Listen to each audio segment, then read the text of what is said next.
Hello বন্ধুরা, মূলো আর beans ভাজা করছি। তার জন্য ফোড়নে দিচ্ছি শুকনো লঙ্কা,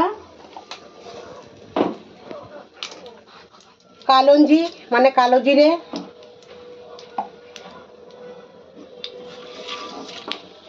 এই বিনস, মূলো,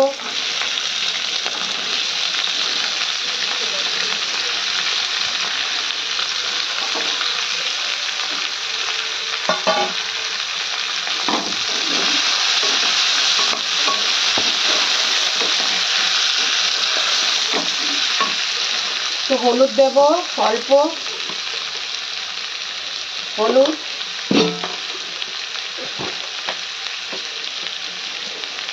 নুন,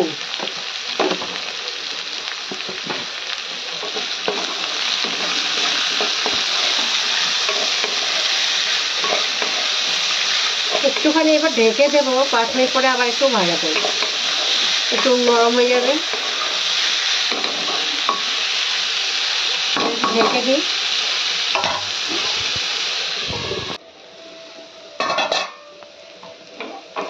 হ্যালো বন্ধুরা, দেখো বিনস আর মূলো ভাজা আমার হয়ে গেল। একটু নেড়ে নিলাম। এবার ধনে পাতা দেবো একটু, তারপরে গরম গরম ভাতের সাথে এটা খেতে হবে। ধনে পাতা দিয়ে দিই। মূলোতে ধনে পাতা ভালো আসে, গন্ধটাও ভালো লাগে, খেতেও ভালো লাগে।